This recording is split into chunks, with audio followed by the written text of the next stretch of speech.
Mateus 16, no verso 18, diz assim: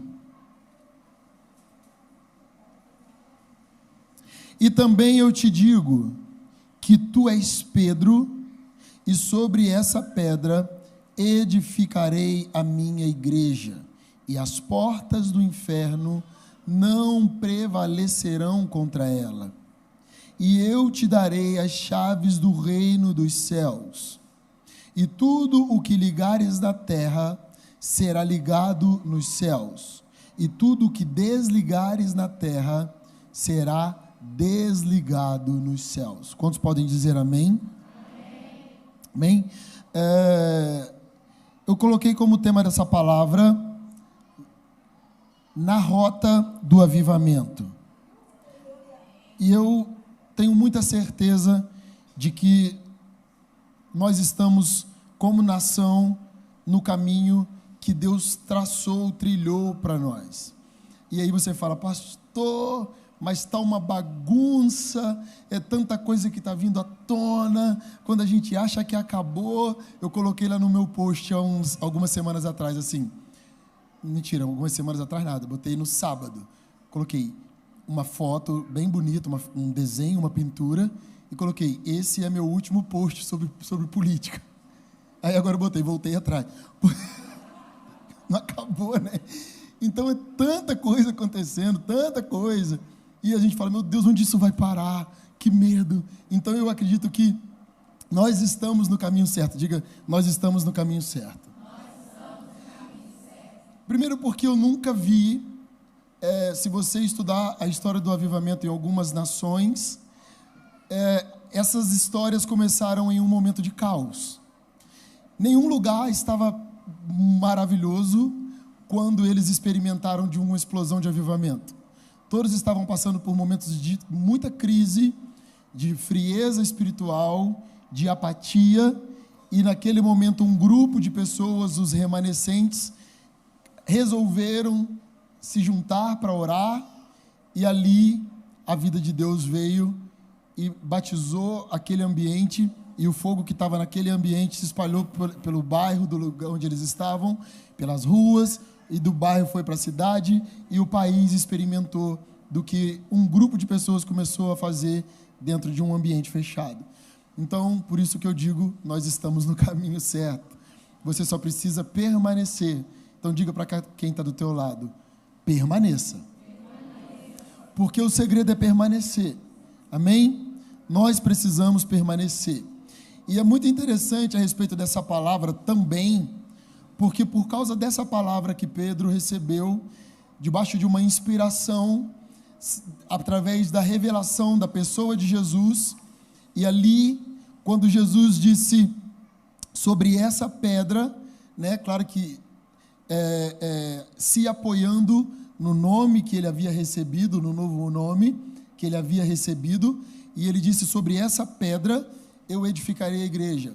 Eu já vi alguns religiosos, algumas pessoas de religiões que têm Pedro como uma entidade a qual, por causa dessa palavra, eles acreditam que Pedro tem a chave do céu.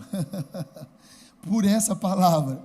E algumas pessoas acreditam, né, a gente cresceu ouvindo isso, principalmente quem não cresceu no lar evangélico, né, de que choveu, é São Pedro, parou de chover, né, que é ele que determina. Isso, eu sinto te dizer, isso não é verdade, tá? Se você está nos visitando, a Bíblia não tem respaldo nenhum para isso, né? Mas Deus falou que sobre ele a igreja seria edificada. Não, Deus falou que sobre a revelação que ele liberou, de que Cristo era o Filho do Deus vivo. Então, quando ele liberou uma palavra e Deus falou: não foi carne nem sangue. E aí, sobre essa palavra, Deus disse: sobre essa pedra, sobre essa verdade, a minha igreja será edificada.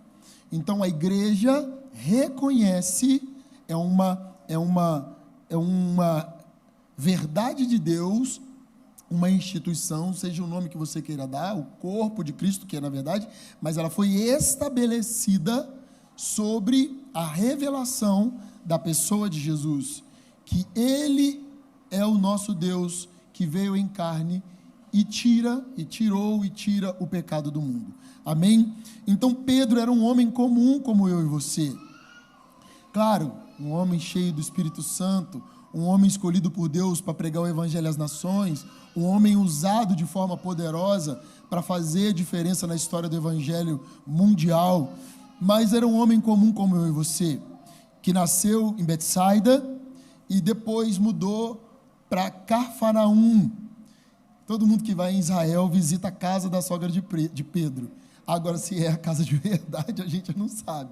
Mas quando a gente for lá em nome de Jesus em 2024, você vai conhecer. Aí já virou uma história, um comércio lá, né? A casa é um troço pequeno, aquilo, né? A gente hoje está acostumado, aquela casa dele é a sala de muita gente aí. E aí tem um tal de um peixe de Pedro, um peixe feio para chuchu, caro, que todo mundo quer comer, ruim, com olho assim, né? Um peixe esquisito. Então existe tudo vira comércio nesse mundo, né? A casa de Pedro, em Cafarnaum. E ele foi chamado por Jesus, se tornou apóstolo e protagonista de uma história muito poderosa. Então eu acredito que quando nós entendemos o que Deus tem e nós decidimos, existe algo, uma história determinada para que você se torne protagonista nela, como agente do Evangelho nesse tempo. Todos nós, as pastoras, fomos chamados por Jesus em um momento das nossas vidas. A diferença é que alguns permanecem, porque os dias difíceis vêm. A diferença é permanecer. Olha que coisa poderosa. Quando aconteceu o avivamento depois da vinda de Jesus no livro de Atos? Depois de um tempo de caos. Depois de um tempo de martírio, quando Jesus foi sacrificado por mim, por você, onde os discípulos achavam que não tinha mais solução. Aquele sentimento de agora acabou a nossa esperança. E a gente está exatamente assim no tempo do Brasil, né? Ai, pastor, não tem esperança mais não. Ai, pastor, acho que não vai dar em nada. Ai, pastor, nossa, eu não sei nem o que eu vou pensar. Ai, pastor, e os outros passando mal, pressão. Eu não aguento quando eu ligo para os meninos e falo, e aí? Ah, não estou assistindo mais nada, minha pressão já subiu, né? Então a gente está vivendo exatamente esse tempo. E foi aí, e Pedro foi um daqueles que voltou à prática do passado. Olha que coisa forte. Ele estava tão desiludido que ele voltou a pescar. Jesus tinha falado para ele, deixa a sua rede, eu vou fazer você pescador de homens. E na hora do desespero, o que ele falou? Eu sei fazer uma coisa, pescar. E voltou. E foi ali que Deus virou uma chave, levantou a voz profética no meio dos discípulos, e Pedro, depois de todo esse desespero, resolveu pregar, e 10 mil, 5 mil, esqueci, 3 mil, e 3 mil almas foram acrescentadas à igreja de Jesus. Estabeleceu-se o tempo onde a igreja foi edificada sobre a rocha, onde a palavra de Deus se cumpriu.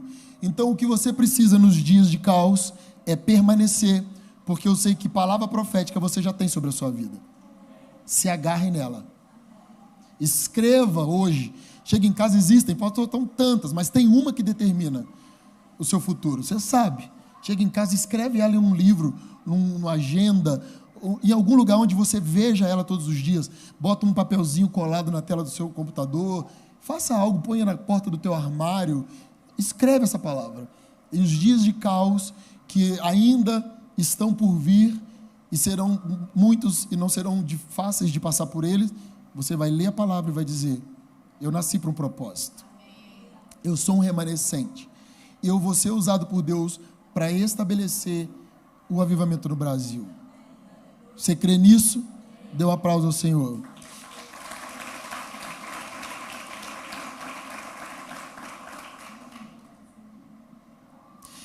O nome original de Pedro era Simão, Shimon, que tem como raiz, na etimologia da palavra original, o verbo escutar.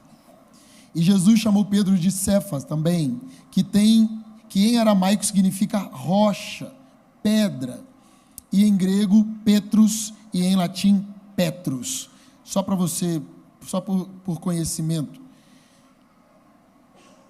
Pedro era natural de Betsaida e mais tarde foi morar em Tiberíades, Cafarnaum, e foi chamado por Jesus como apóstolo e era irmão de André. A igreja é uma instituição ou um projeto criado por Deus, onde Jesus, ele próprio, é o dono. Isso é algo que nós precisamos entender. Nós fomos levantados para servir, mas é o próximo. Nós temos pastores, temos líderes, temos mestres, temos pessoas que nos levam até, nos apresentam Jesus, nos dizem o caminho, mas o dono da igreja é o Senhor. Quem determina o futuro e como a igreja deve funcionar é o Senhor. O que eu sou como pastor? Mordomo. Eu tenho que zelar para que tudo isso aconteça segundo o que Ele quer. Eu tenho que zelar para que o dinheiro seja investido da maneira que Ele quer. Eu tenho que velar para que a sua vida seja transicionada, como tantos disseram aqui nos testemunhos, e é legal essa parte de testemunhos, porque a gente vê que não tem só pessoas que acabaram de conhecer Jesus. Tem pessoas de muitos anos, de 20 anos, como a Marinete, de 30 e poucos anos, como a Glaucia, de crente, tantos anos, mas que a cada momento que nós nos encontramos com Ele, nós somos transformados. Nós nunca estaremos prontos. Enquanto nós estivermos nessa terra, nós estaremos em constante obra. E qual é o nosso papel? Buscar ter encontro com Deus periodicamente. O problema é que nós paramos. E quando a gente para, não é Deus que para, é você que parou. Então, o legal desses momentos é que a gente mostra para você que é só você se colocar à disposição e certamente Deus vai fazer além do que você espera. Eu até chorei, porque eu nunca vi o Júnior chorar desse jeito, gente. Eu conheço o Júnior há tanto tempo. Teve alguma coisa boa nesse retiro mesmo. Porque para o Júnior chorar, eu nunca vi. Pode ter chorado, eu nunca vi. Avivar é estar cheio de vida e a vida de Jesus. Diga comigo, avivar é estar cheio da vida de Deus dentro de mim. Amém? Abra comigo em João 14, no verso 6. João 14, no verso 6. Diz assim, amém, misericórdia? Diz assim, disse-lhe Jesus, eu sou o caminho, a verdade e o quê? E a vida. Ninguém vem ao Pai, senão por mim. Então ninguém conhece a Deus, se não estiver cheio de Jesus. Se não estiver o seu interior, as tuas entranhas, preenchidas pela presença de Deus. Então não adianta, às vezes nós encontramos na rua as pessoas falam, Deus me ama. Claro que ama. E a pessoa vive uma vida completamente fora da vontade de Deus. Deus ama ou não? Diga, claro que ama. Claro que Deus ama. Mas isso não é o suficiente para o plano de salvação. Como eu digo, o céu tem regras. Não é de qualquer jeito que nós alcançamos a eternidade com Deus. Você pode amar a Jesus, mas se você não tiver uma vida que reflita as verdades do Evangelho, você não conhece Deus. Porque para conhecer Deus, você precisa estar cheio do Espírito Santo. Você precisa ter Jesus dentro de você. E o processo de vida sempre acontece de dentro para fora. Nós precisamos entender que vida acontece dentro, tanto no natural quanto no espiritual.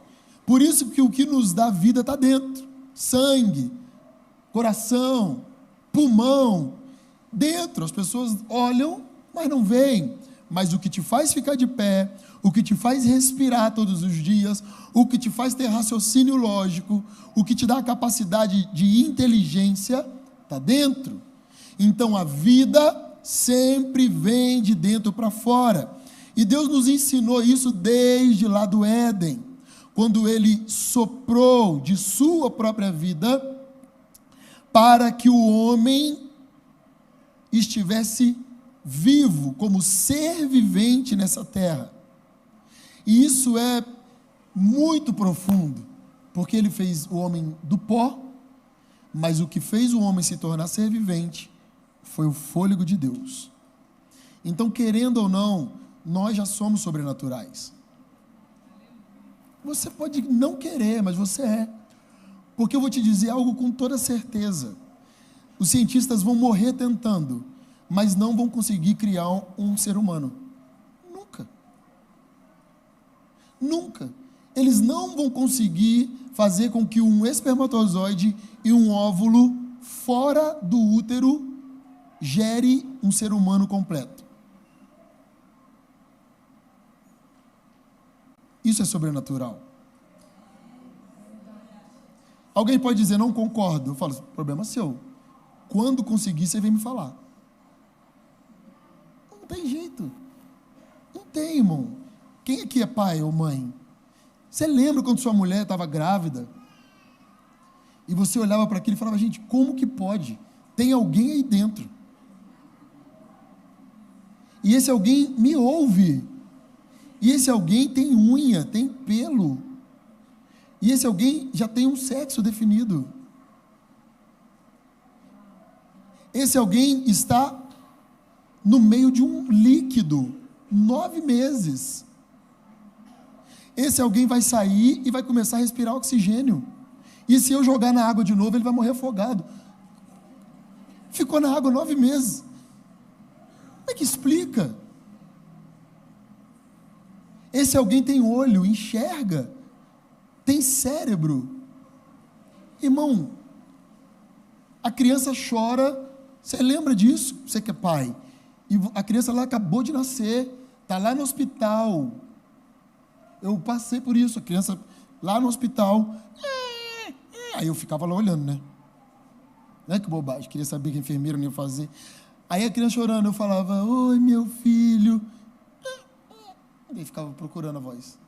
Acabou de sair da barriga. Ninguém vai conseguir fazer isso, irmão. Não existe ciência para isso. Isso é poder de Deus. Entende? Isso é vida de Deus. Abra comigo em Gênesis capítulo 2, no verso 7.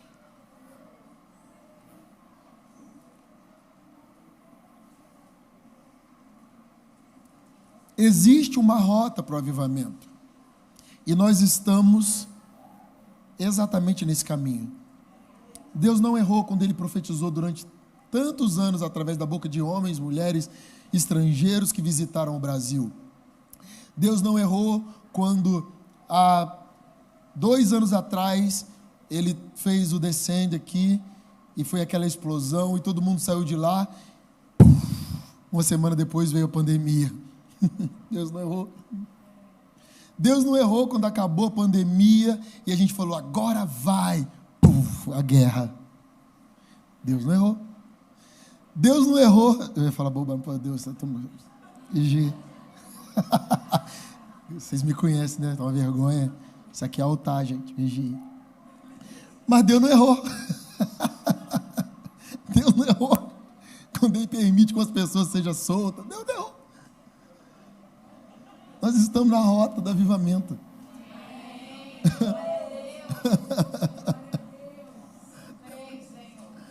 Deus não errou.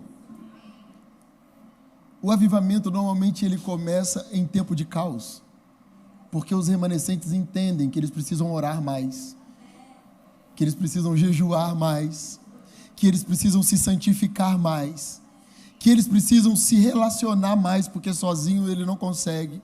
E aí começam a surgir reuniões de oração, começam a surgir reuniões estratégicas, começam a surgir profetas, as pessoas começam a buscar dons, as pessoas começam a ser usadas no dom e a vida de Deus vem. Então fala para quem está do seu lado, Deus não errou. Diga, nós estamos no caminho certo. Eu creio nisso.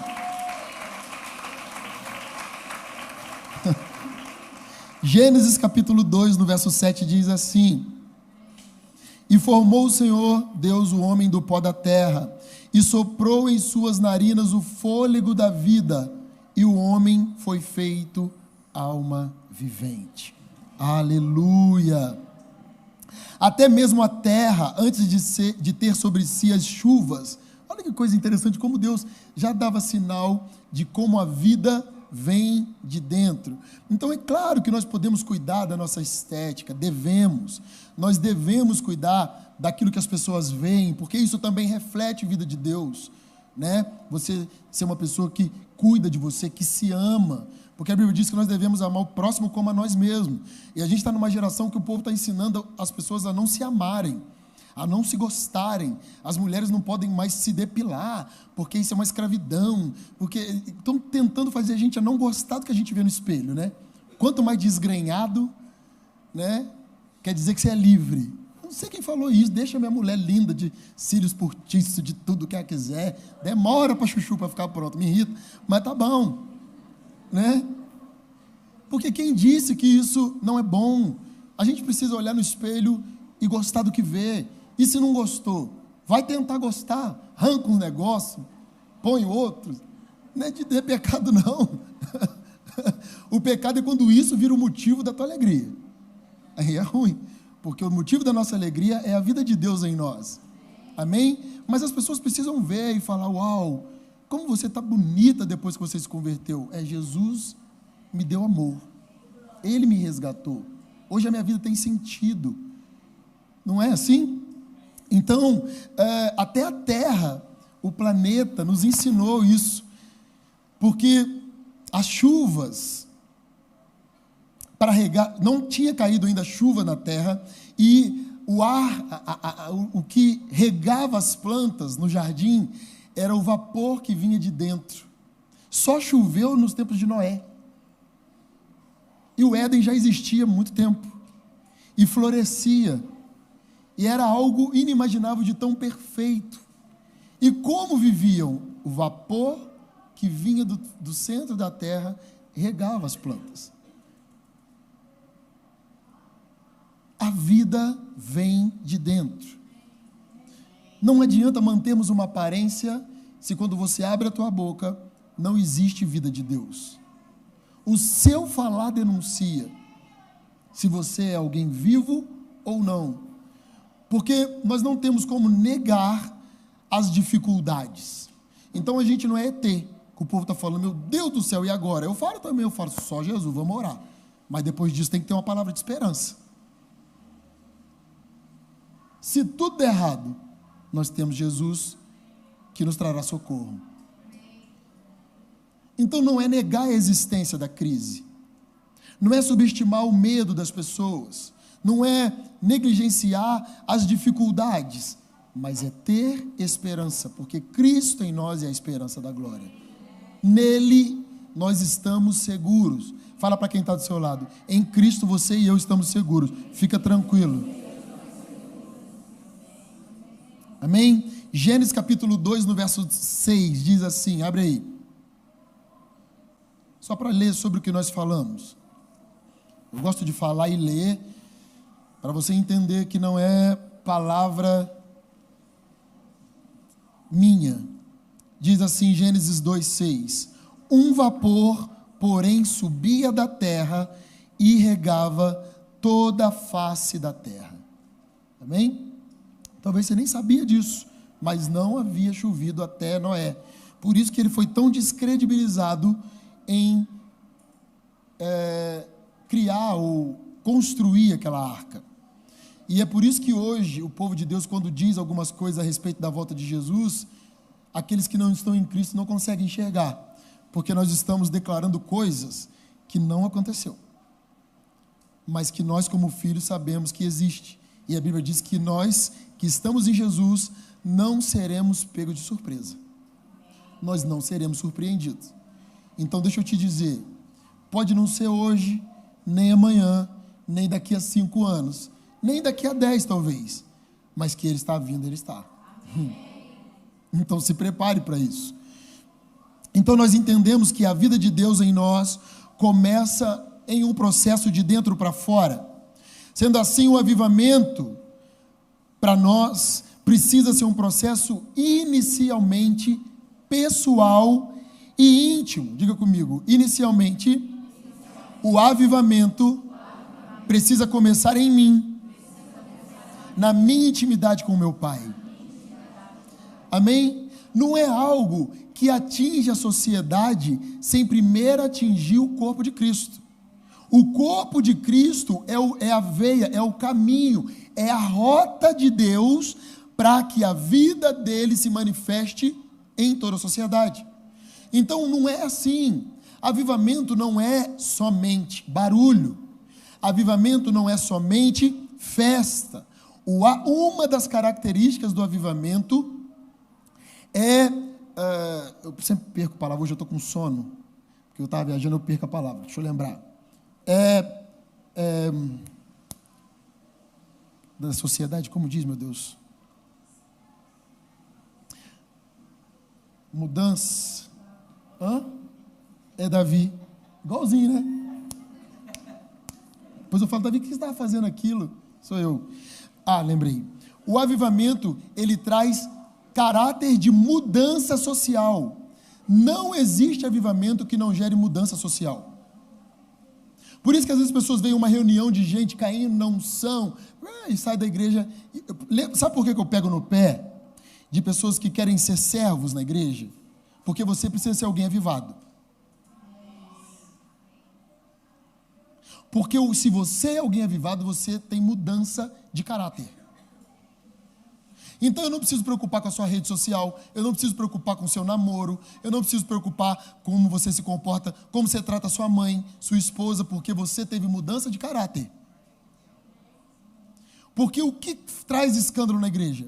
Eu pegar alguém que não teve mudança de caráter, ou que eu não sei que teve ainda, que eu acredito que teve, ponho lá na porta para receber, e aí vem alguém visitar a igreja, e esse alguém é alguém que te conhece na intimidade, ou alguém que você deve. Ou alguém que você mentiu semana passada. Ou alguém que visitou a tua rede social e ficou escandalizado com a sensualidade, com a depravação, com o vocabulário. Entende isso?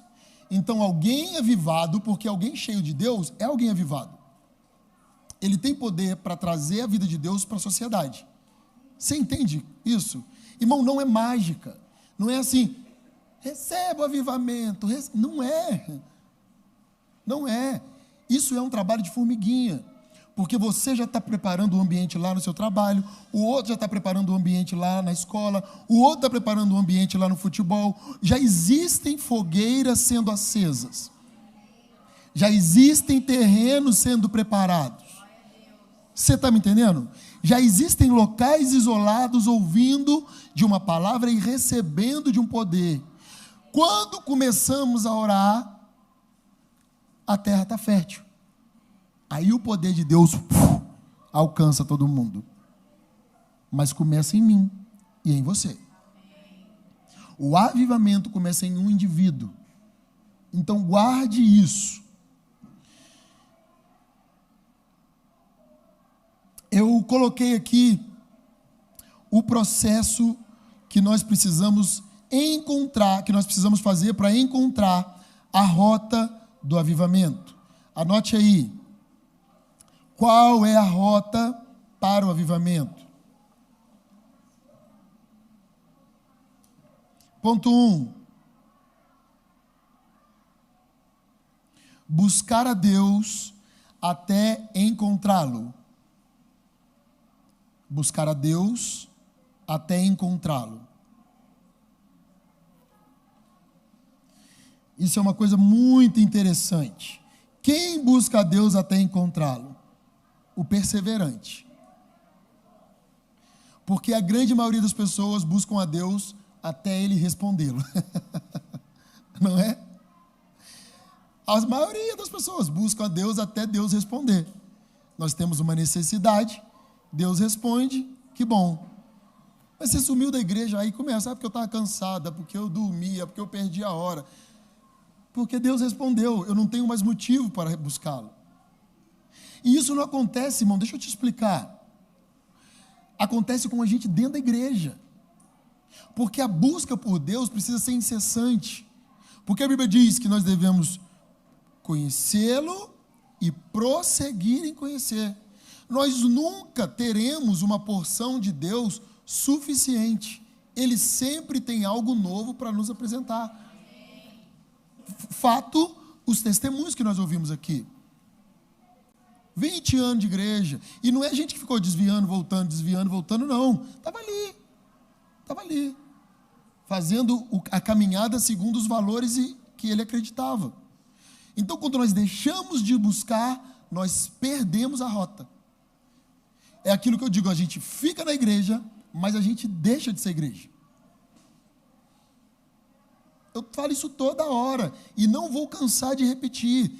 Jesus não vai voltar para buscar você e eu. Ele vai voltar para buscar a igreja. Então você não pode frequentar, você precisa ser. Porque se nós não formos igreja, nós não subiremos com ele. Ele vem buscar a sua noiva. Ele não tem um monte de noiva, ele tem uma.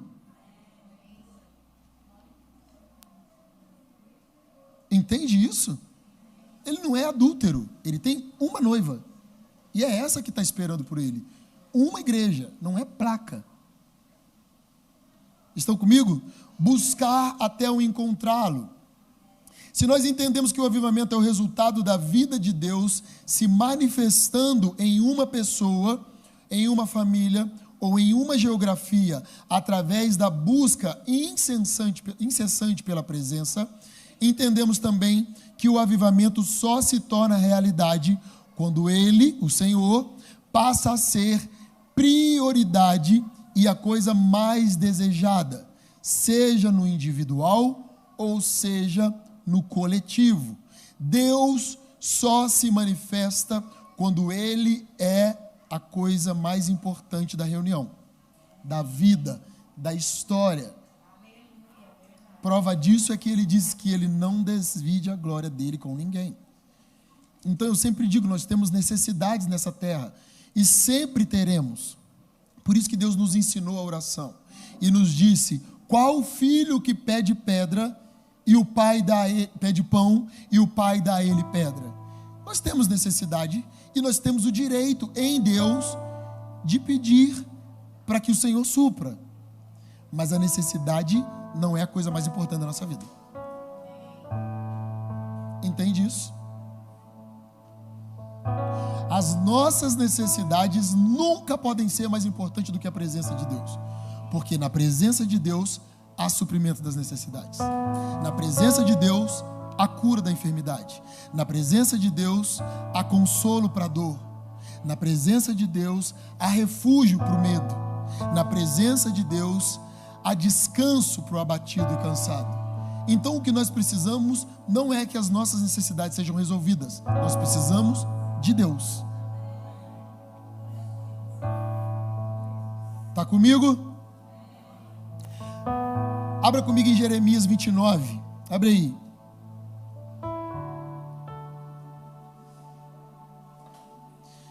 Semana passada eu falei sobre Ezequiel. Foi Ezequiel? Foi. Não, na semana passada. E hoje eu quero falar de outro profeta que Deus levantou. Jeremias 29, 13. Outro profeta que Deus levantou para trazer a memória ao povo que estava cativo na Babilônia, porque era muito tempo que eles estavam lá. E existem momentos, irmão, deixa eu te dizer, que Deus não nos livra da dor. Existe um momento que Deus está conosco na hora da dor, mas livrar Ele não livra, porque a dor produz em nós maturidade, confiança em Deus. Eu estava vendo a Larissa falar e eu estava pensando nisso, porque eu já sabia qual era a palavra, né?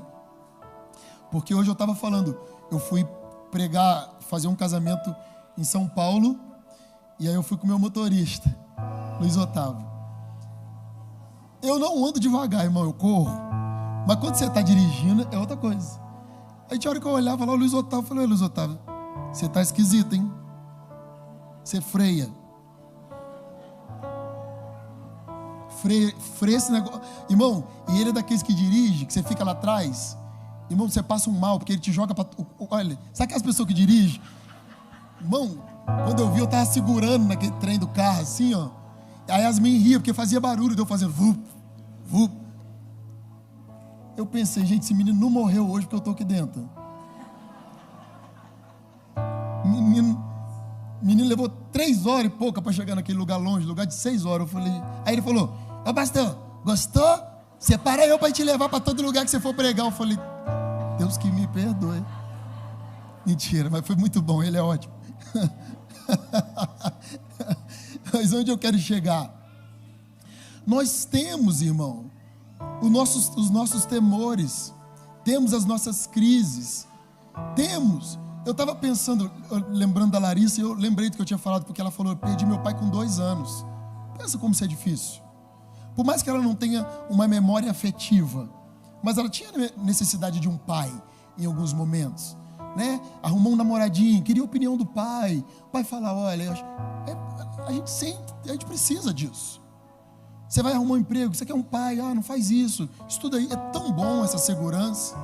E aí, por que eu falei do Luiz Otávio? Eu falei, o Luiz Otávio tem 2 filhos pequenos. Se eu morrer e você não morrer, eu volto.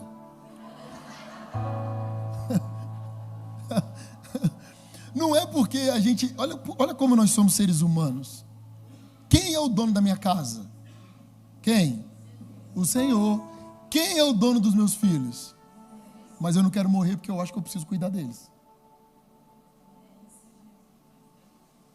O que isso mostra? Que eu sou gente. É como se eu fizesse melhor que Deus. Porque eu fico pensando, meu Deus, como é que a Priscila vai dar conta, Jesus? Meu Deus, como é que ela vai fazer? Como é que ela vai cuidar de igreja? Como é que ela vai... Aí eu já fico pensando em tudo. Parece, Deus que me perdoe. Parece que a gente vai... Eu fico pensando, Jorge, você cuida dessa área. Ou Igor, o Igor não dá que ele esquece tudo. Você vai botando os troços que você fica planejando. Mas Deus que é o dono. Ele que é o Senhor. É Ele que dá saúde, é Ele que dá o sustento, é Ele que cura, é Ele que ampara, é Ele que traz palavra, é Ele que dá o destino, é Ele.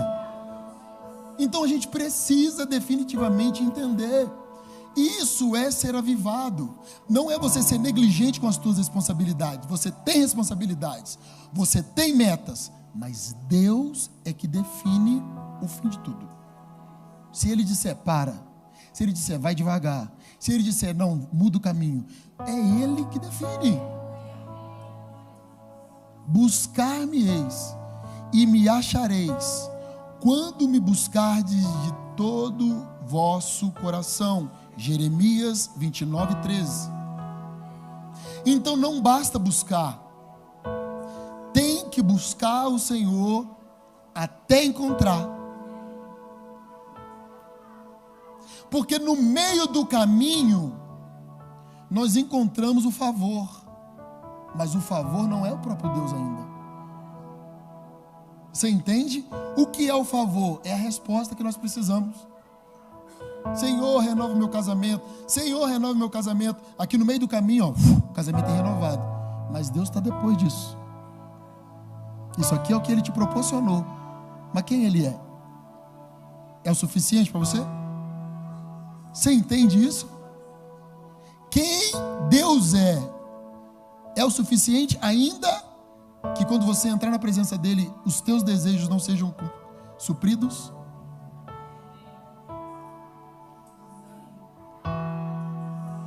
Buscar-me-eis. Olha o que Deus falou lá na Babilônia. Eles ainda ficaram mais tempo na Babilônia depois disso.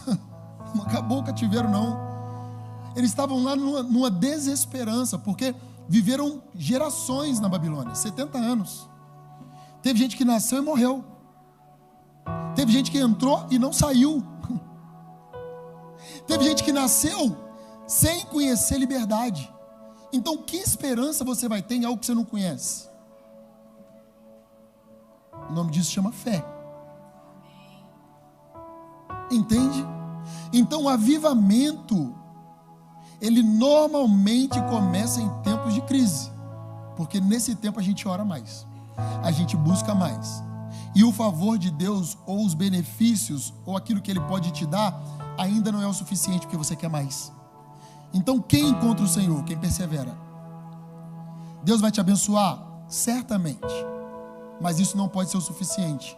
Você precisa querer o próprio Deus. Ele é melhor do que aquilo, do que Ele pode te oferecer. A presença dEle nos basta. Está comigo? Segundo ponto. Precisamos aprender a discernir o chamado. Nós estamos falando sobre a rota de avivamento. Segundo ponto, discernir o chamado. Reconhecer a voz de Deus e saber exatamente a hora de tomar uma decisão radical e definitiva. Porque muitas vezes tomamos decisões radicais, né? Quantas vezes a gente faz esse tipo de... proporciona às pessoas esse tipo de experimento, né? De encontros, retiros. Eu e Priscila fazemos isso desde antes da gente casar. Eu faço isso desde 2000. Antes da Priscila chegar, eu já fazia. Chegar em Volta Redonda. Eu já fazia com os meninos. Então, desde 2000, sei lá, 2001, não lembro. 2002, provavelmente, ou 2003. Ela chegou em 2003. Então, nós já fazíamos isso.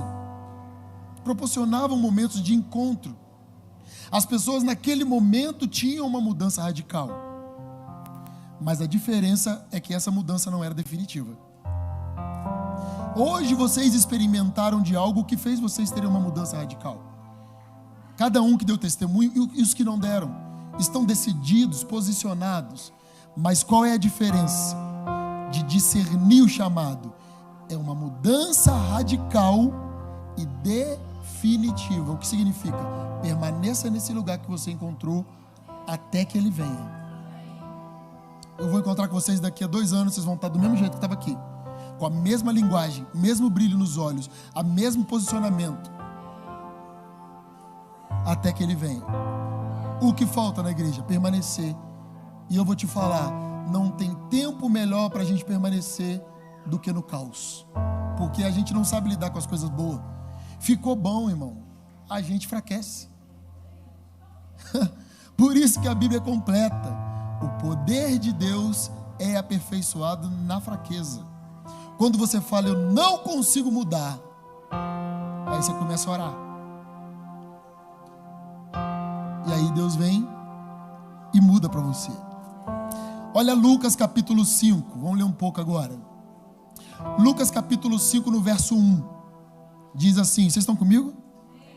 Lucas 5:1 diz assim: E aconteceu que, apertando a multidão para ouvir a palavra de Deus, estava ele junto ao lago de Genezaré, e viu estar 2 barcos junto à praia do lago, e os pescadores, havendo descido deles, estavam lavando as redes. E entrando num dos barcos, que era o de Simão, pediu-lhe que o afastasse um barco da terra, e assentando-se, ensinava do barco a multidão. E quando acabou de falar, disse a Simão: Faze-te ao mar alto e lançai as vossas redes para pescar. E respondendo Simão, disse-lhe: Mestre, havendo trabalhado toda a noite, nada apanhamos, mas sobre a tua palavra, ou seja, porque o Senhor disse, eu vou lançar a rede novamente. Fazendo assim, colheram uma grande quantidade de peixes, e rompia-se-lhes a rede, e fizeram sinal aos companheiros que estavam no outro barco, para que os fosse ajudar. E foram e encheram ambos os barcos, de maneira tal que quase iam a pique. E vendo isso, Simão Pedro prostrou-se aos pés de Jesus, dizendo: Senhor, ausenta-te de mim, que sou um homem pecador. Pois que o espanto se apoderara dele e de todos os que com ele estavam, por causa da pesca de peixes que havia feito. E de igual modo também de Tiago e João, filhos de Zebedeu, que eram companheiros de Simão. E disse Jesus a Simão: Não temas, de agora em diante serás pescador de homens. E levando os barcos para a terra, deixaram tudo. Diga comigo, deixaram tudo, e o seguiram. Amém? Então nós precisamos aprender a discernir o chamado. Se você e eu não discernirmos com sabedoria, nós podemos tomar a decisão errada, e isso pode nos fazer perder o tempo certo de Deus. Pastor, Deus tem o tempo? Tem. Existe um tempo de Deus, existe um grito de Deus para esse tempo, e eu sinto de uma forma clara, como todos os homens de Deus, que existe uma emergência para novos homens, os ceifeiros desse tempo, né? Novos evangelistas, novos mestres, novos pastores. Existe um clamor nos céus para novos homens e mulheres de Deus para essa geração. Mas quem precisa discernir? Esses homens e mulheres de Deus que estão aí ouvindo a palavra de Deus. Deus disse para Pedro, olha que coisa interessante, porque Pedro já conhecia Deus. Ele nasceu num lar onde eram ensinados os valores do Deus de Israel, mas ele não tinha tido um encontro com o próprio Deus. Tanto que não tinha tido, que ele andou, viu Jesus, sabia que esse Jesus estava andando pela terra, mas não tinha tido a curiosidade de ir até ele. E aí ele ouviu a voz. Ele tinha acabado de passar por um tempo de caos, estava todo enrolado, não conseguia suprir as necessidades financeiras da casa, e Jesus falou para ele: volta lá e joga a rede de novo. Quantas vezes Jesus já te falou? Faz de novo, tenta mais uma vez. E qual é a palavra que sai da nossa boca? Ah, não tem mais jeito não. Às vezes no casamento, tenta de novo. Ah, não tem mais jeito. Nós viramos amigo, e Jesus fala: tenta de novo. E é tão engraçado como o Senhor nos prepara para aquilo que Ele tem para fazer. Porque Jesus podia ter falado para ele aqui antes: cara, não pesca mais não, já vem comigo. Ele prepara primeiro, ele falou: pesca lá. Ou seja, ouça a minha voz e a reconheça, porque depois disso eu vou te fazer um convite e você não pode negar. Deus fez isso com Moisés. Ele podia ter dito: eu vou te preparar para você ir a Faraó, e feito assim com Moisés, ó. E Moisés está prontinho. Ele fez um treinamento. Pega a vara, põe a mão no peito, faz isso, declara que vai acontecer aquilo. Ele foi preparando para quê? Treinando, claro, a segurança, treinando a fé, mas treinando os ouvidos. Treinando os ouvidos. Porque o que Deus tem para fazer na gente começa dentro. Você ouve, acredita. Ninguém consegue concordar com você. E deixa eu dizer, ninguém precisa concordar. A convicção não é das pessoas, é sua. Foi Deus que te falou? Só permaneça.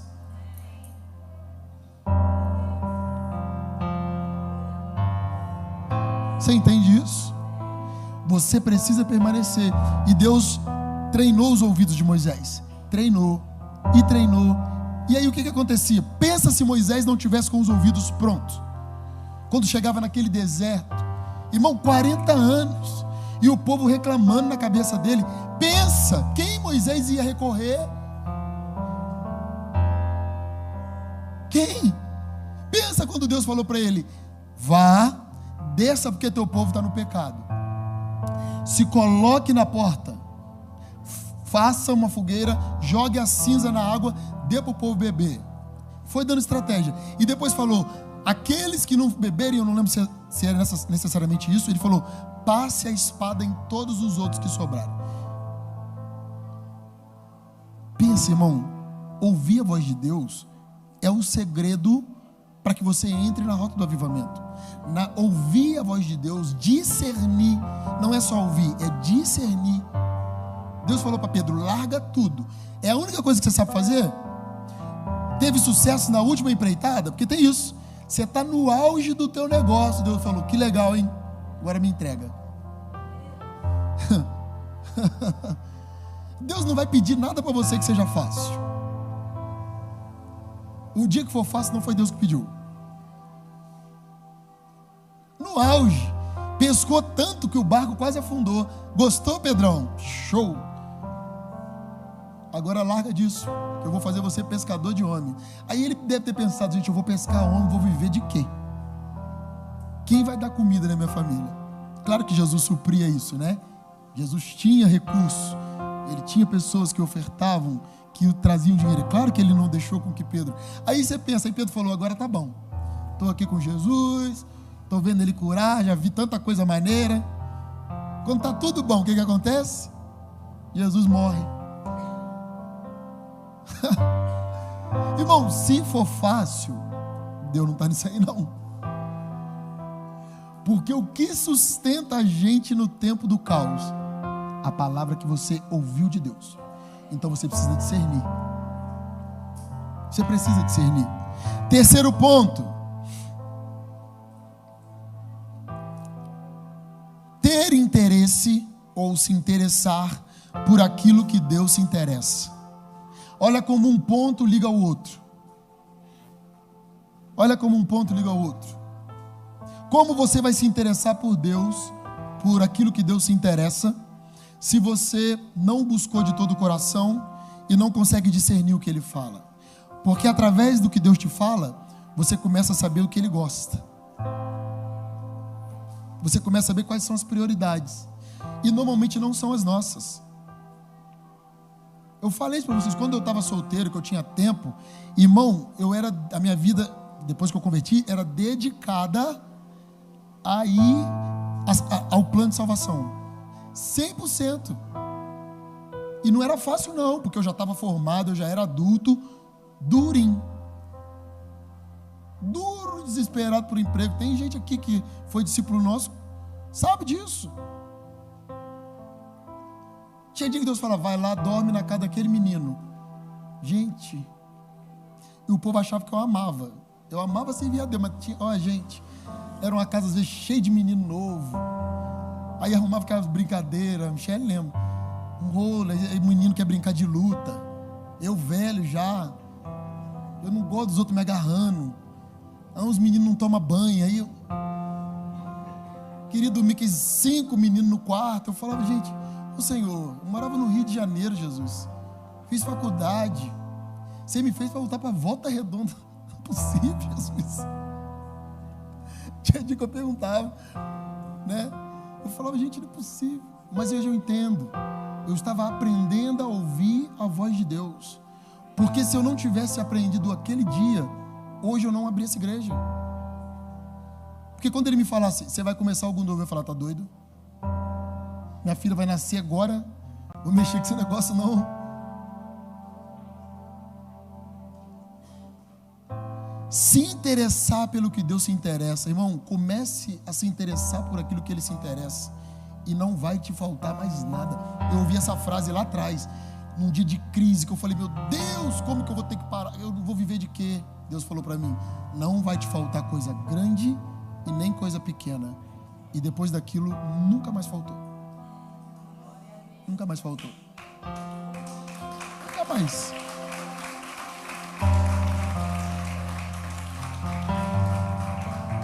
Mas como nós vivemos isso? Perseverando. Porque todo mundo tem um dia que você pensa em chutar o balde. Mas nós precisamos ser remanescente, porque a palavra já foi liberada, de que o Brasil será a terra que vai levar o avivamento para as nações. Eu quero ser essa flecha. Eu decidi isso na minha vida, porque eu entendo hoje que eu nasci para isso. Eu não sei fazer outra coisa. Então eis-me aqui. Eu já sei que tem um preço. Ninguém precisa me falar, mas eu decidi. Quando estamos ligados a Ele, passamos a ter interesse por aquilo que Ele se agrada. Consequentemente, começamos a ter a vida que Ele espera e a buscar aquilo que Ele tem para nós. Nos tornamos um.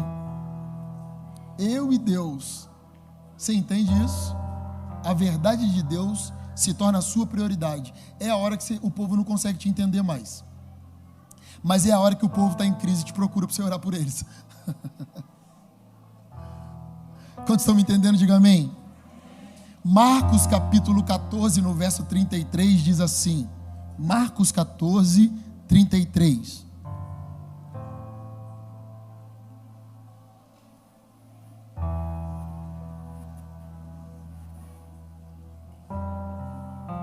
E tomou consigo Pedro, Tiago e João e começou a ter pavor e a angustiar-se.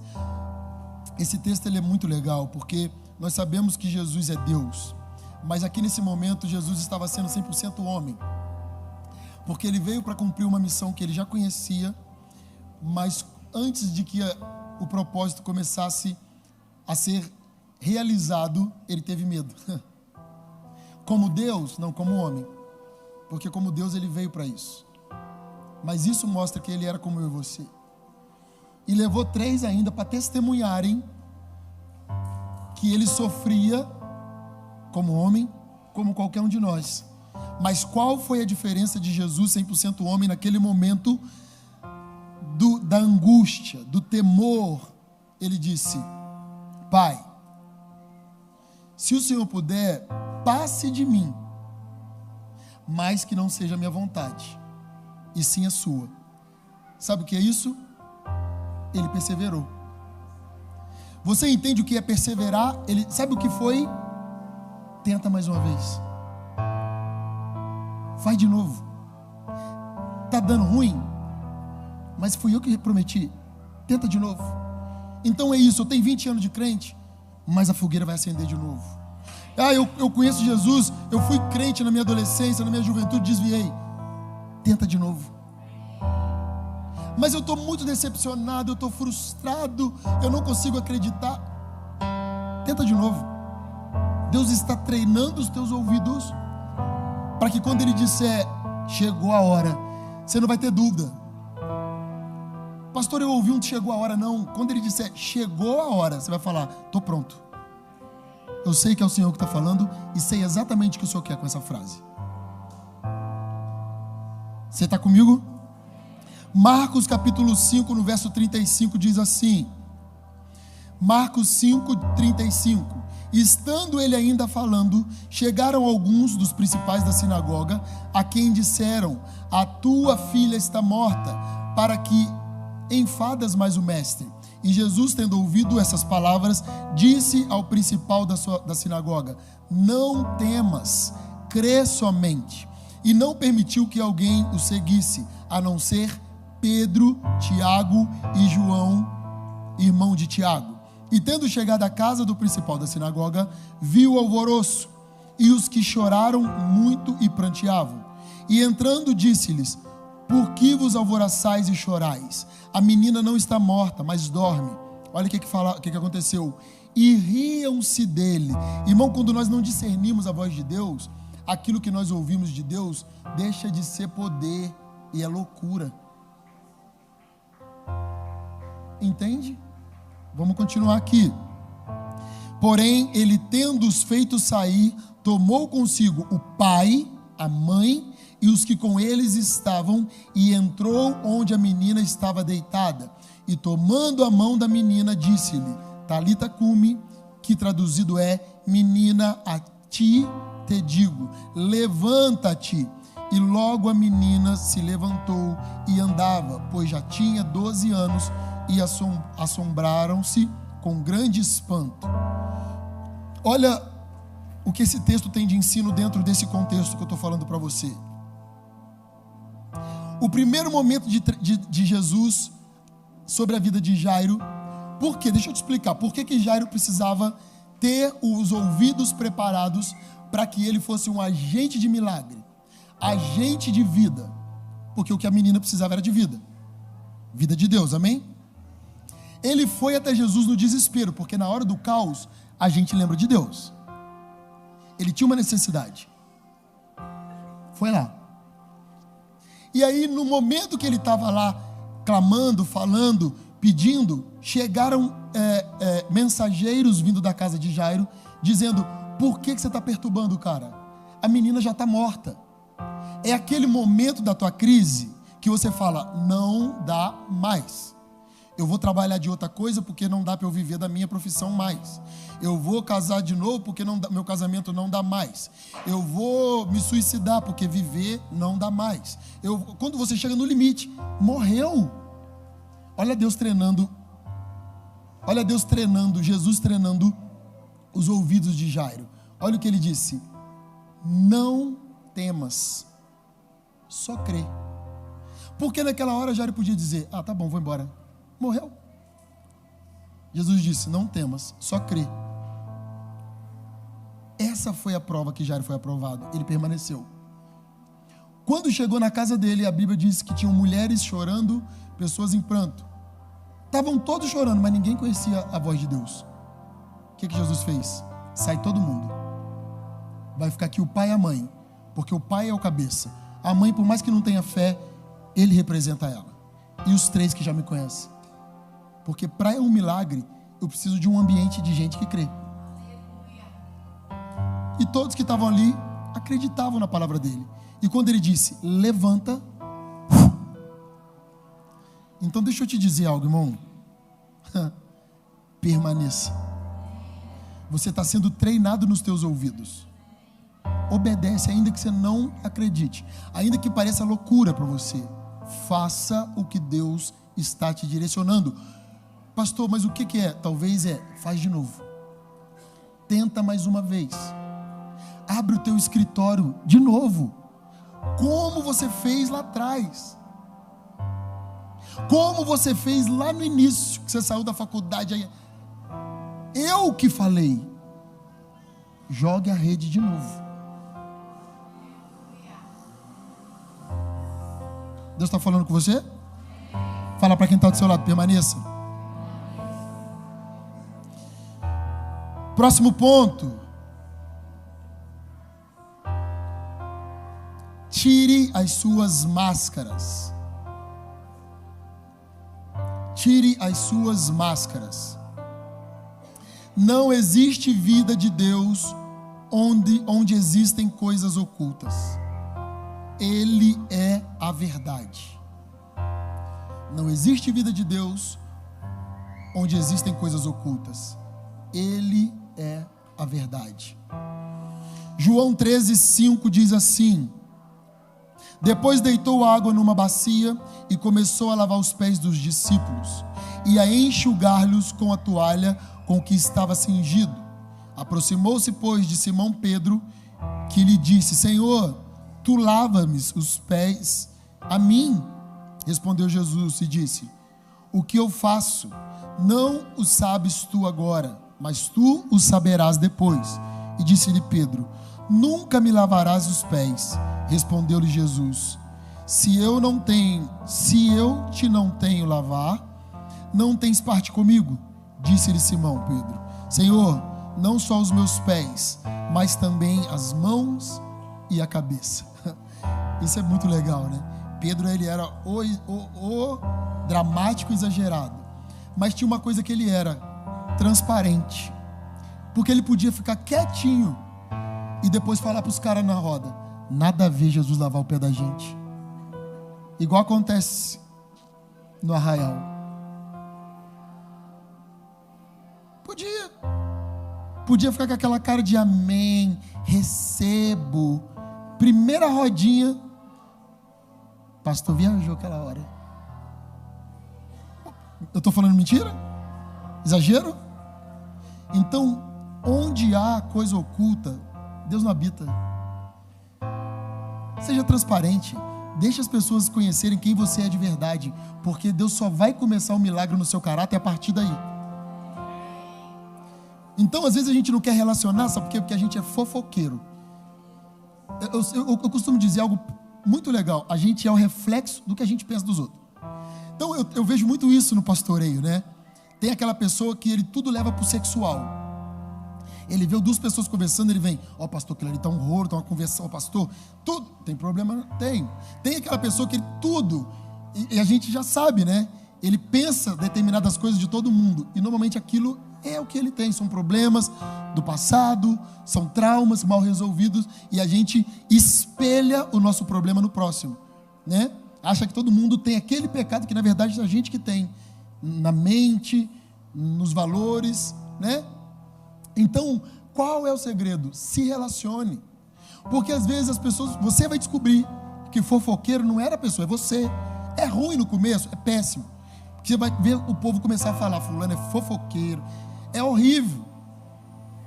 mas é o início para que Deus comece um milagre. Porque se nem você sabe quem você é, como Deus vai poder fazer algo em você, amigo? Deus não constrói nada em cima de coisa velha. Primeiro é igualzinho Neemias. Ele foi para a cidade, andou pela cidade, chorou, viu os muros caídos, ele contemplou a destruição. Depois que ele contemplou a destruição, Deus falou para ele: agora eu vou te dar estratégia. Reúna famílias, faz isso, faz isso, faz isso, faz isso, faz isso, e não pare. Então a gente precisa, porque no relacionamento a gente começa a ver que a gente é difícil, a gente não dá. As pessoas, você tenta ficar amigo, quando você vê, você não tem amigo. Você começa a falar: gente, eu tenho algum problema. Às vezes as pessoas não vão te falar, aí é a hora certa, você vem para mim: pastor, eu tento, aí eu vou te falar. Porque na maioria das vezes eu já sei, sou seu pastor. Eu vou te falar. Aí Deus começa. Não use máscaras. Outro ponto: apresentar Jesus, sua vida particular. Apresentar Jesus, a sua intimidade. O processo é de dentro para fora. E isso está relacionado também à sua vida, à sua conduta familiar. Você precisa, além de deixar Deus agir nas suas entranhas, na sua alma, nos seus sentimentos, nos seus desejos, nos teus sonhos, você precisa apresentá-lo à sua família e deixar que ele também restaure em seu coração o verdadeiro valor que eles devem ter para você. Irmão, a vida de Deus precisa ser apresentada à tua casa. Como, pastor? Ficar pregando para eles? Talvez também. Abrir uma reunião de oração, um GPS? Talvez. Como? Com o seu testemunho. Irmão, porque em casa a gente normalmente não é igual a gente na rua. Quem é mais antigo igual eu vim falando isso com o Luiz Otávio no meio do caminho. De coisas que a gente precisa. A gente foi treinado assim, né? Não é? A gente não treina assim? O pai e mãe, trata os outros direito. Fala oi, dá beijo. Às vezes a criança nem quer dar beijo. Dá um beijo no tio. Né, criança? Você gritou com o tio, pede desculpa. Deu. E aí a criança cresce, trata os outros da rua, irmão, igual o rei. A pessoa está errada e a pessoa está lá babando o ovo dos outros, que aprendeu. Mas dentro de casa é o cão chupando manga. Com os outros é um carinho, uma doçura. A pessoa fala um monte de coisa que você não gosta. Em casa o marido, a esposa fala um troço. Nossa, não aguento mais não. Deus me livre. Mude o seu testemunho. O que você não é em casa, não seja hipócrita de ser da porta para fora. O nome disso é hipocrisia. Porque quem te dá comida, quem te dá consolo, quem na hora que todo mundo vai embora te guarda, é quem está dentro de casa com você. Então trate-os bem. Honre-os. De vez em quando olha para a cara e fala que ama. Porque aqui na igreja é um tal de: te amo, meu irmão. Ai, isso é tão importante. Irmão, é para fazer. Se você não faz em casa, para de fazer aqui.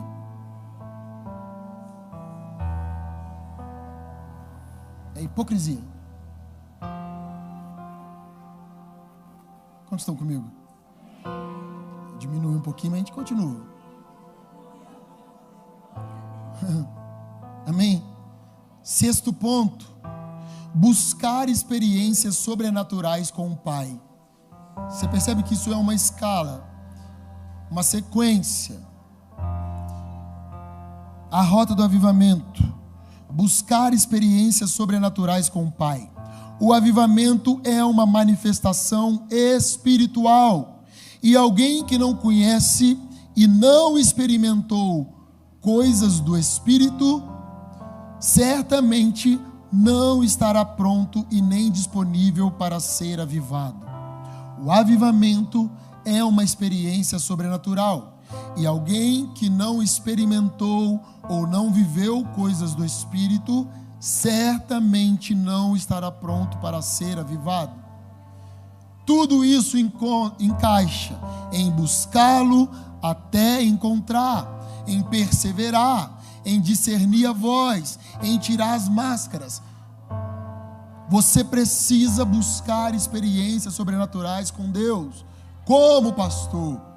Jejue mais, ore mais, frequente ambientes que te proporcionem essa experiência. Vá a cultos, vá a reuniões de oração, vá às reuniões familiares, aos nossos GPS, vá trabalhar nos retiros, participe dos momentos de comunhão, se exponha à presença de Deus. Alguém que não vive no sobrenatural não está pronto para ser avivado, porque o avivamento, ele até reflete no natural, mas ele é gerado no Espírito. Então, por isso que quando eu digo eu tenho certeza que nós estamos na rota, é porque nós sentimos o céu. Eu falo com a minha sogra, tem alguma coisa para acontecer, e eu estou falando já tem uns anos, né? Aí dá aquela sensação, gente, mas parece que esse dia eu pensei, falei, todo ano eu falo isso. Mas é porque tem algo mesmo, é como se tivesse uma nuvem carregada e que qualquer hora vai cair uma tempestade. Então, assim, eu de qualquer jeito já estou pronto para essa tempestade. Nem levo sombrinha, porque eu quero é chuva. Essa chuva eu quero. Então nós precisamos ter essa vida no Espírito para estarmos prontos quando Deus falou, chegou a hora. Tô ligado. Você fala com o outro, pastor, eu estou sentindo a mesma coisa. Pastor, percebe, pastor, eu estou igual a você. Pastor, porque nós estamos como um corpo. Nós somos a noiva. Estamos atentos ao que Ele tem dito. Estão comigo? Mateus 14, 22 diz assim. Mateus 14, 22. E logo ordenou Jesus aos seus discípulos entrassem no barco e fossem adiante para o outro lado, e enquanto despedia a multidão, e despedida a multidão, subiu ao monte para orar à parte. E chegada já à tarde, estava ali só, e o barco estava já no meio do mar, açoitado pelas ondas, porque o vento era contrário. Mas, à quarta vigília da noite, dirigiu-se Jesus para eles, andando por cima do mar, e os discípulos, vendo andando sobre o mar, assustaram-se, dizendo, é um fantasma, e gritaram com medo. Jesus, porém, lhes falou logo, dizendo, tende bom ânimo, sou eu, não temais. E respondeu-lhe Pedro, e disse, Senhor, se és tu, manda-me ir ter contigo por cima das águas. E ele disse, vem. E Pedro, descendo do barco, andou sobre as águas para ir ter com ele. Olha, eu acho tão tremendo dentro de todo esse contexto que eu estou falando para você. O povo fala, Pedro era difícil. Aí tem uns que falam assim, eu sou Pedro. Pedro era difícil. Mas olha como Pedro se atentou aos ensinos. Todas as vezes que ele se expunha para Jesus, ele era treinado nos seus ouvidos. Quem falou pouco, não recebeu treinamento de nenhum. Judas. Você não vê Judas se manifestar. Você não vê Judas pagar mico. Você não vê Judas reclamar de nada. Judas era aquele discípulo que os outros falam assim, nossa, fulano é uma benção. Olha, se todos os discípulos fossem igual esse aqui, não reclama de nada, obediente. O dia que errou com chantilly.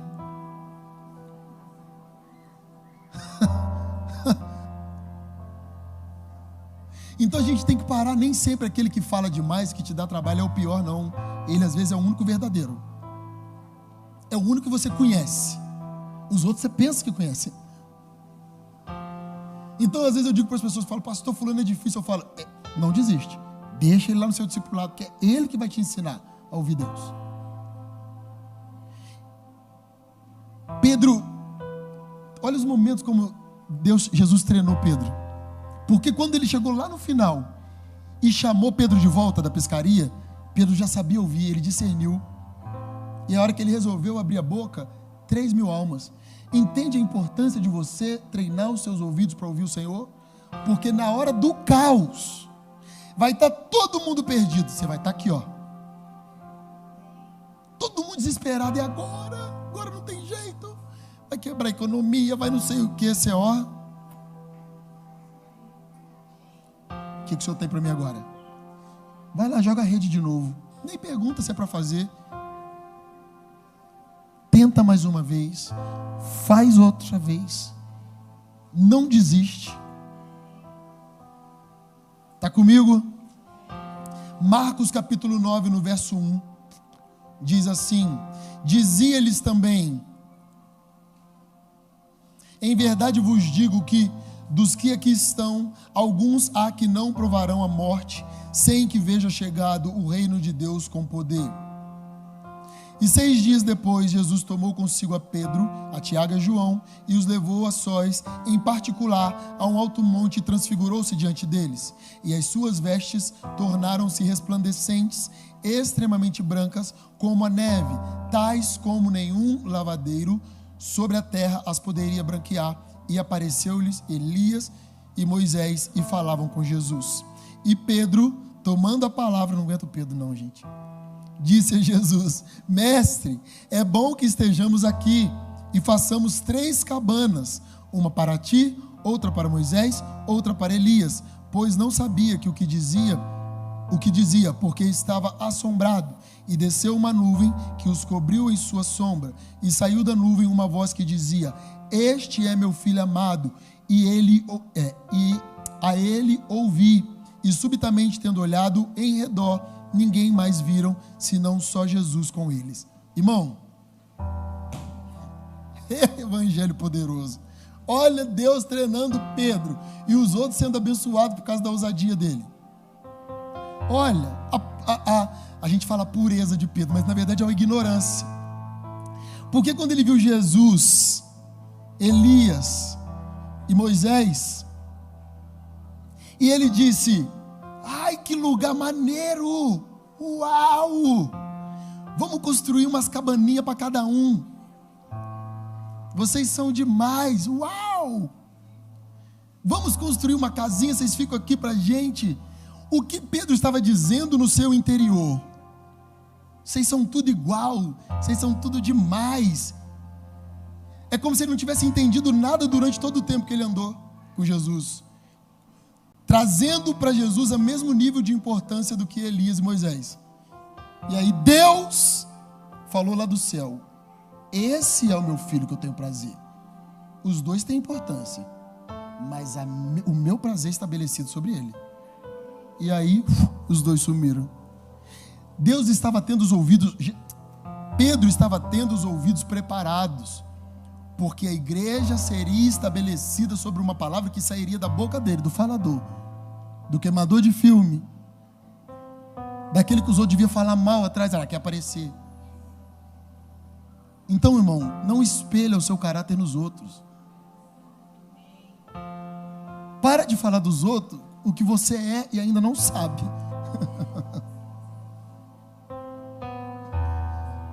E por último ponto: ser batizado com fogo e no Espírito.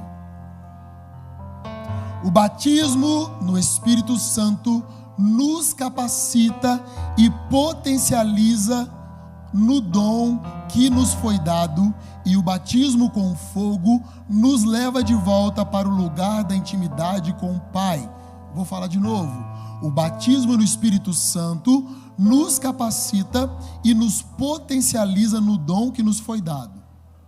E o batismo com fogo nos leva de volta para o lugar da intimidade com o Pai. O batismo com fogo nos capacita. O batismo com o Espírito Santo nos capacita.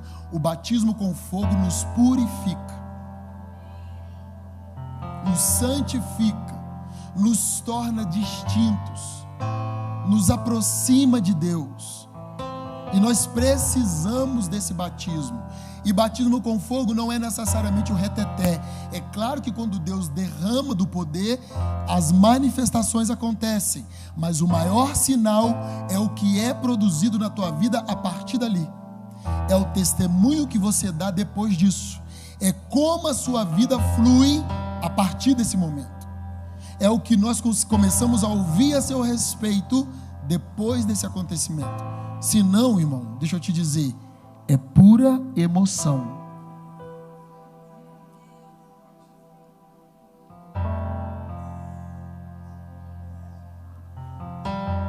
Tipo isso. Depois que o homem foi expulso do Éden, Deus colocou querubins guardando a entrada do jardim, com espadas de fogo nas mãos. E só tem acesso à vida eterna quem passa pelo fogo novamente. Isso está em Gênesis 3:2. Isso aqui tem que dar um estudo, porque esses dias eu lendo a Bíblia, eu fiquei meio em crise. Vamos perguntar para o nosso mestre no futuro. A Bíblia não fala que os anjos, eu vejo muitos pastores pregando isso, mas eu tenho dúvida, porque a Bíblia fala que Deus colocou 2 querubins, e a Bíblia fala que Deus colocou a espada de fogo, não fala que colocou nas mãos do querubim. Então eu não sei se essa espada está lá por si só, ou se ela está na mão do anjo, mas na Bíblia não está escrito que ela está na mão do anjo, não. Dá um estudo aí, Igor, dá uma aprofundada para você fazer um colóquio sobre a espada. Mas onde eu quero chegar com isso? O Éden significa para nós o retorno ao lugar da intimidade. O Éden é o lugar onde nós ouvimos Deus claramente. O Éden é o lugar, representativamente, onde o Senhor se mostra para nós. É o lugar onde Ele nos visita face a face. E quando diz que Deus colocou a espada de fogo e querubins, está dizendo que nós não entramos nesse lugar de qualquer maneira. Você precisa passar pelas guardas e precisa passar pelo fogo. E outra coisa, o fogo está na espada. E a Bíblia faz muita relação entre a espada e a palavra de Deus, que é a verdade. Então, irmão, se a palavra não te cortar, se a palavra não te rasgar, se a palavra não doer na sua carne, porque tem dia que dói na carne, quando você ouve algo que você não gosta, e você não pode debater porque é a verdade de Deus, não interessa o que você acha, você vai para casa com aquele nó, irritado, e aí depois você volta falando, pastor, aquele dia eu fiquei com a raiva, eu falei, eu sei, nossa, mas você nem me deu um abraço, eu não vou te abraçar para quê? Não era para isso, não fui eu, foi a palavra de Deus. Se a palavra não te cortar, e se o fogo de Deus não consumir, não tem retorno para o lugar secreto. A gente não volta ao primeiro amor. A gente não paga mico chorando igual o Júnior.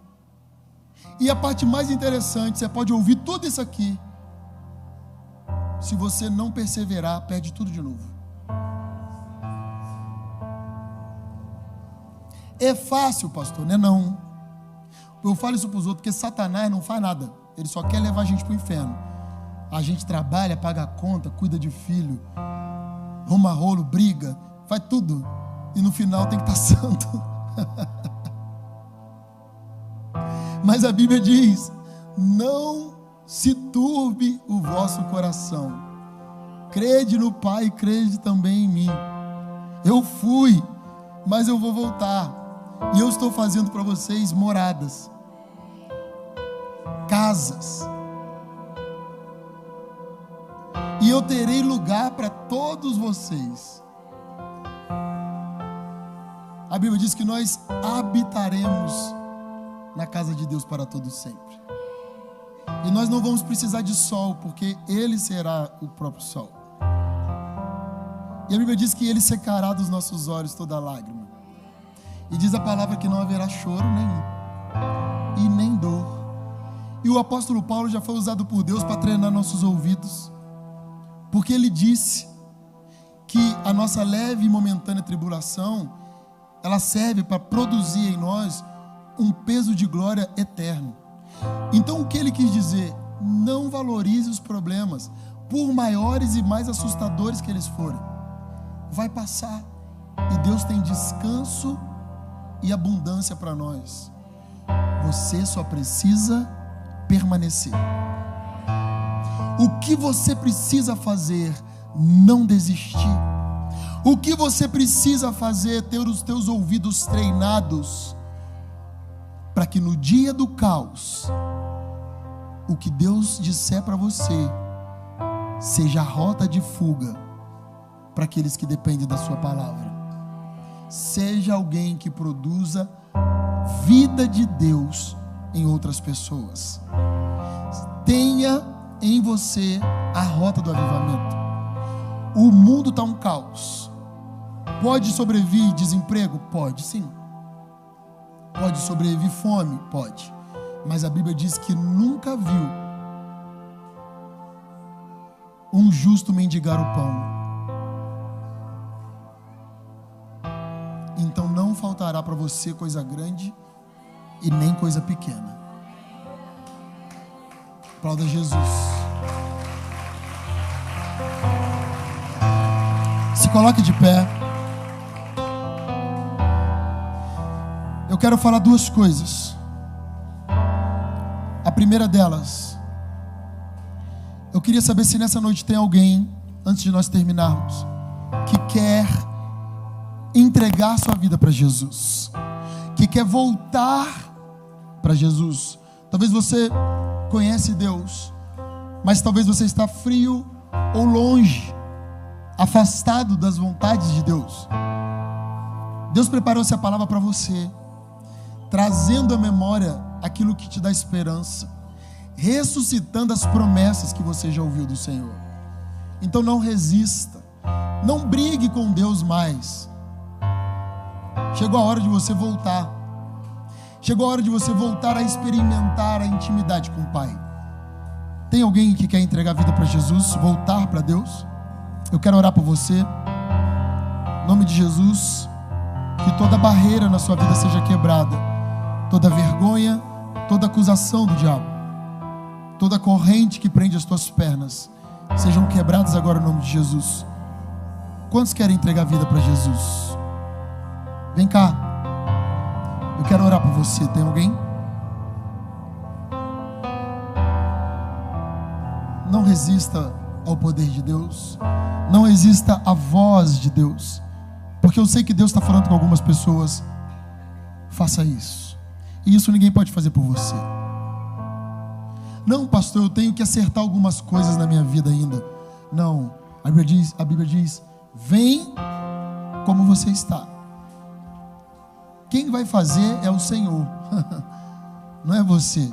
Você só precisa entregar a vida, e o resto Ele vai fazer. A Bíblia diz, entrega os seus caminhos ao Senhor, confia nele, e o mais Ele fará.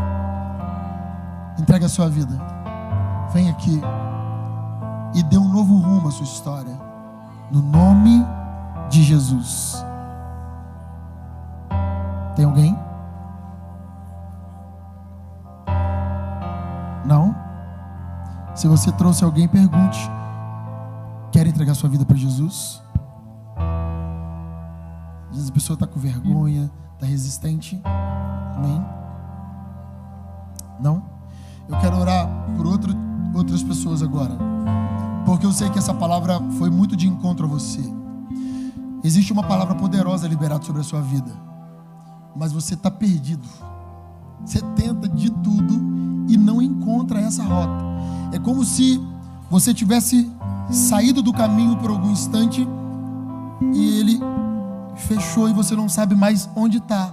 Você tem a mesma disposição, você continua confiando em Deus, mas aquela sensação de eu preciso encontrar, pastor, de volta.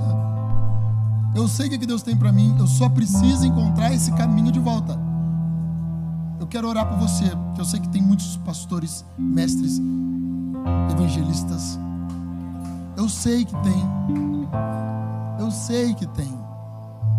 Sai do teu lugar e vem aqui, porque eu quero orar por vocês que entenderam isso.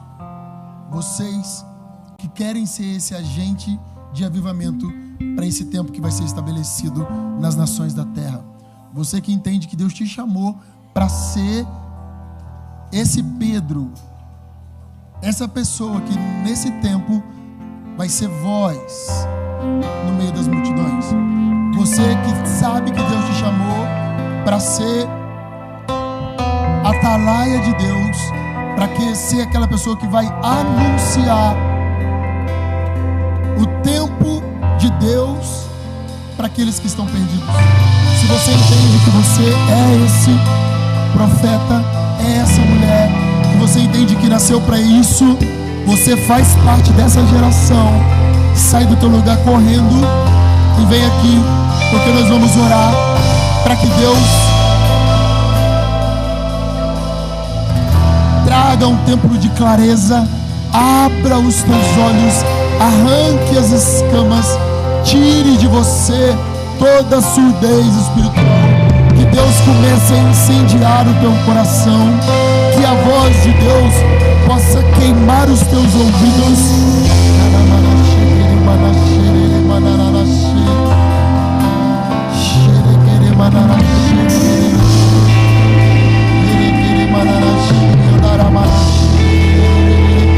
Eu sei o que Deus quer fazer a partir de nós como igreja. Eu vejo casais atravessando oceanos para pregar o Evangelho. Eu vejo jovens adolescentes sendo convidados para ir em lugares à extremidade do Brasil para dizer aquilo que Deus tem feito na tua vida aqui. Eu vejo mulheres sendo usadas por Deus para resgatar uma multidão de mulheres perdidas, mulheres que estão sofrendo na escuridão.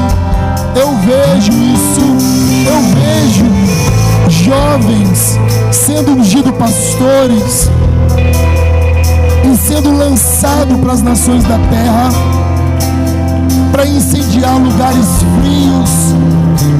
Eu vejo isso, eu vejo jovens indo às esquinas, às praças, e as multidões seguindo essa pessoa, porque a vida de Deus sobre ele.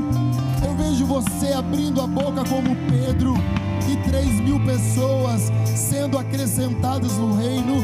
Eu sei que você ouviu uma promessa de Deus. Eu sei que você carrega sobre si uma palavra de Deus. E o meu pedido é: Espírito Santo, só o Senhor pode fazer isso. Eu fiz a minha parte, trouxe a sua mensagem, entreguei a cada um desses que estão aqui a tua palavra. O seu fogo ardeu no coração deles. O meu pedido é que o Senhor derrame sobre a vida deles o teu poder agora. Vem como fogo, Senhor. Vem com fogo, Senhor. Vem com fogo, Senhor. Batiza-nos.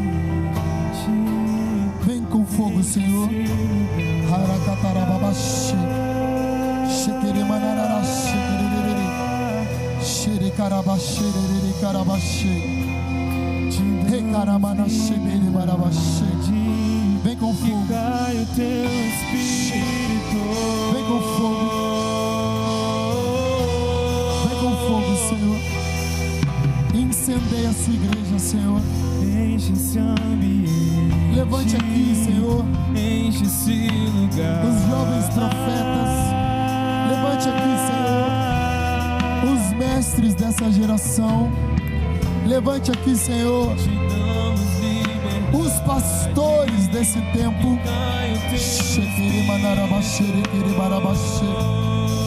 Levante aqui os evangelistas desse último tempo. Que a história nunca viu. Vem o descrito em Joel. Aviva-nos, aviva-nos, vem fazer o que nenhum homem fez, vem fazer o que a história nunca viu, vem cumprir o descrito em Joel. Aviva-nos, aviva-nos, vem fazer o que nenhum homem fez, vem fazer o que a história nunca viu, vem cumprir o descrito em Joel. Aviva-nos, aviva-nos, vem fazer o que nenhum homem fez, vem fazer o que a história nunca viu, vem cumprir o descrito em Joel. Aviva-nos, aviva-nos, Senhor.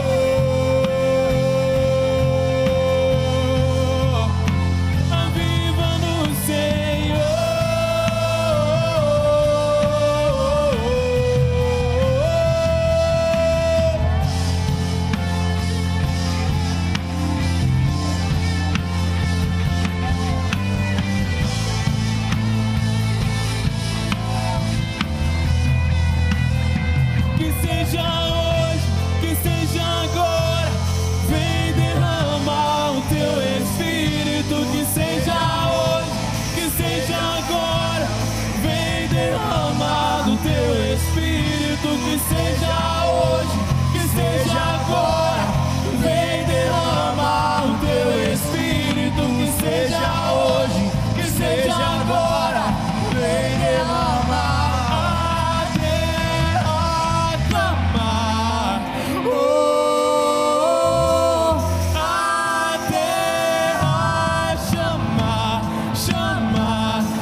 chama, chama.